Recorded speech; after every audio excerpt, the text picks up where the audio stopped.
Achashverosh fait une fête, tue sa reine. Quelques temps plus tard, il marie une nouvelle reine, ne sachant pas qu'elle est juive. Haman veut tuer tout le peuple juif. Achashverosh accepte.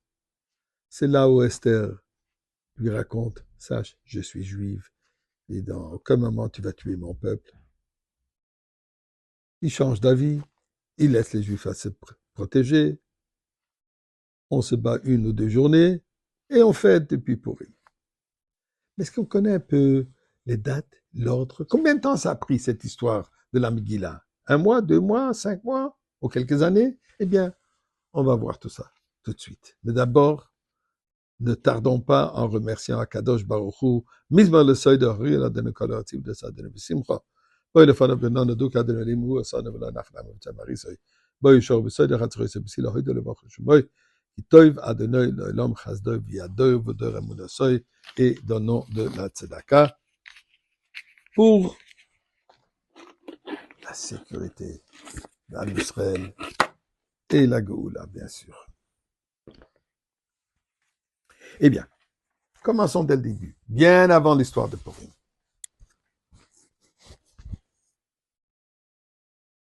586 ans avant l'ère commune, Nebuchadrezzar, l'empereur de Babylonie, détruit le premier Beth Amikdash, le premier temple. C'est lors où le peuple juif fut exilé en Babylonie. 45 ans plus tard, dans l'année 539 avant l'ère commune, l'empire perse a surpassé le pouvoir, a surmonté le pouvoir de Babylonie, et Cyrus le Grand, c'est lui qui devient l'empereur. 53 ans plus tard, donc dans l'année 486 avant l'ère commune, Achashverosh, qui a marié la petite fille de Nebuchadrezzar, devient l'empereur de l'empire perse et il domine 127 provinces. Comme il dit dans la Megillah, Mihodu vad Kush, de l'Inde jusqu'à l'Éthiopie. 3 ans plus tard, maintenant qu'il sentait que son règne est bien solidifié, il a fait une erreur de calcul, parce que le prophète avait dit qu'on sera 70 ans en exil babylonien. Pour lui, les 70 ans sont déjà passés, puisqu'il a compté depuis Nebuchadnezzar a envahi Yerushalayim.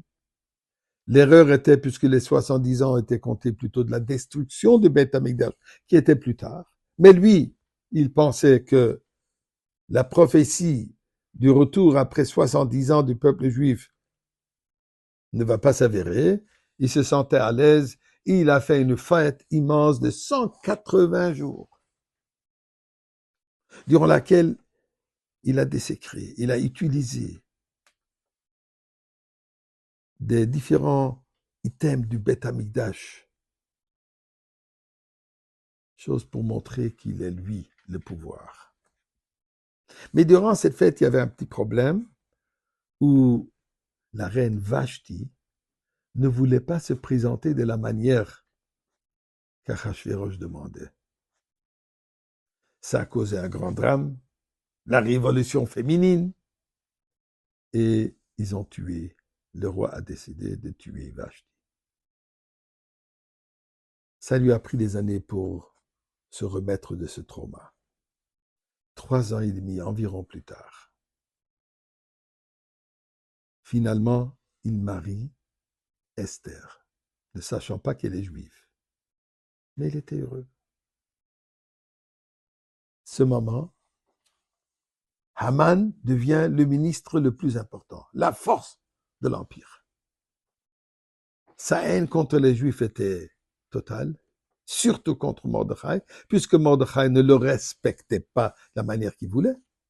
Il a décidé d'anéantir tout le peuple juif. il offre une somme importante au roi Achashverosh, qui est d'accord, signe un décret au mois de Nissan, l'anéantissement du peuple juif.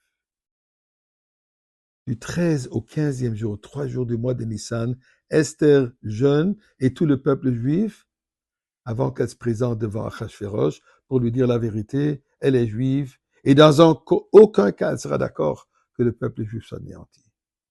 Elle réussit dans sa mission. Et là, le roi donne un nouveau décret que le peuple juif peut se défendre. Année d'après, 13e jour d'Adar, la guerre, le peuple juif gagne et Purim est devenu la grande fête. Ça, c'est l'ordre chronologique. Les raisons, ça, c'est pour un autre moment.